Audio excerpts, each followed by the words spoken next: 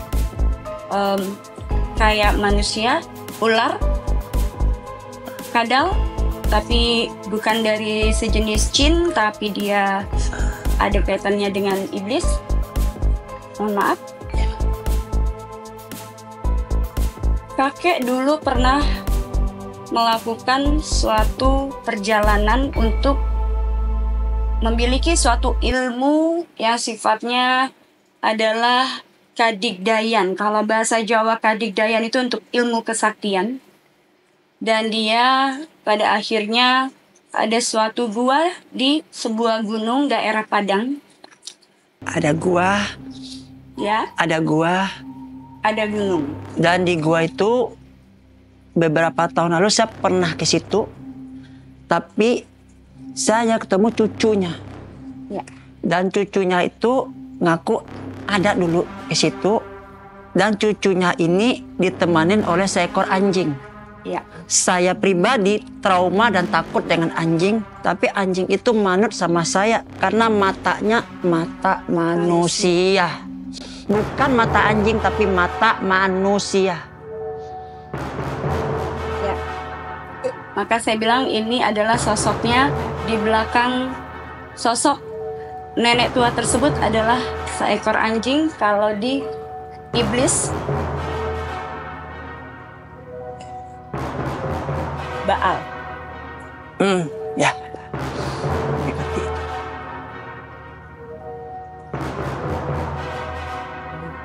Maka di sini aku melihat di dalam diri kamu ada suatu gerbang, lingkaran, pusaran, bintang 5.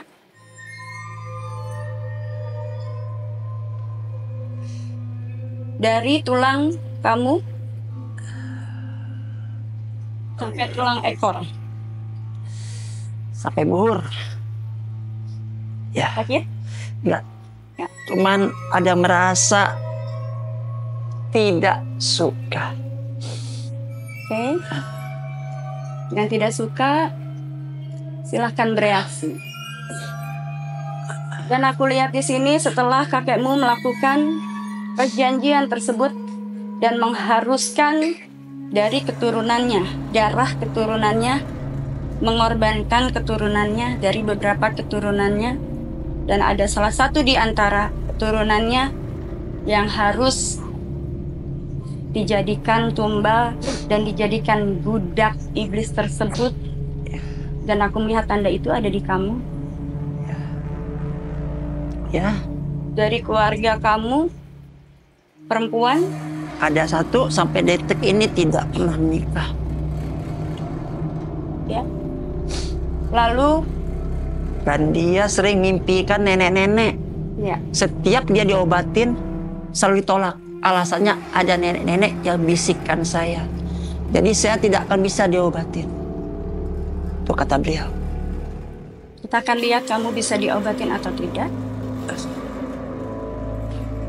Dan aku di sini melihat ada lagi serah terima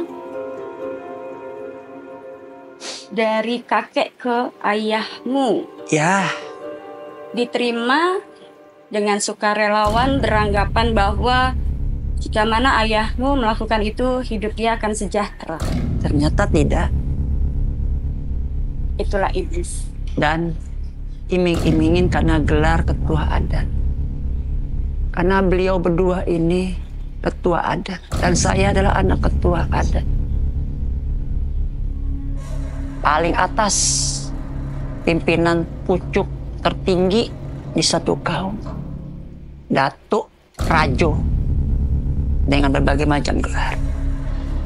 Sayang, sangat disayangkan seharusnya dia memiliki keilmuan yang tidak harus tersesat di jalan beliau. Tapi kalau aku lihat tersesatnya ini yang mengakibatkan kejatuhan keluarga kamu juga. Beberapa waktu lalu beliau jatuh hingga dirawat di rumah sakit. Oleng, dan itu seperti ada yang mendorong beliau. Saya hanya bisa mantau dari jauh dan saya tidak mau terkontaminasi. Mohon maaf ya. Siap.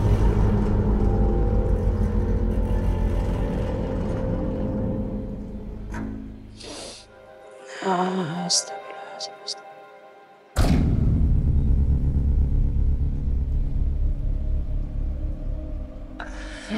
Yang terkuat.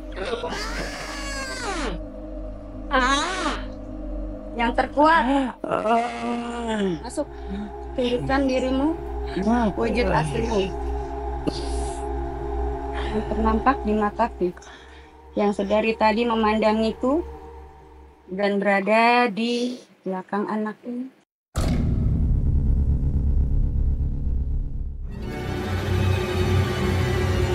Kau pulang anak.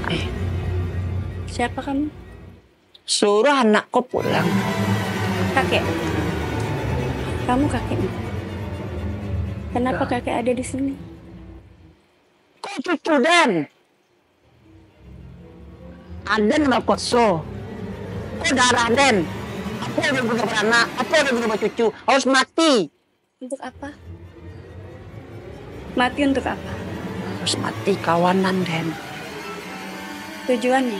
Anak tahan dong. Nggak tahan. Aku kurang. Tapi kakek tahu tak? Kalau kakek sudah mengganggu cucuku. Karma kakek harus kakek tebus sendiri. Kakek terkurung kan? Anak ini pantang.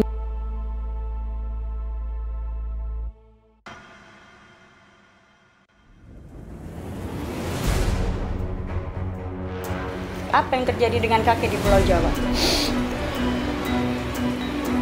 Dan pernah minta Sesuatu. dan perjanjian anak cucu dan yang darah Iya. turunan haram berhubungan halal.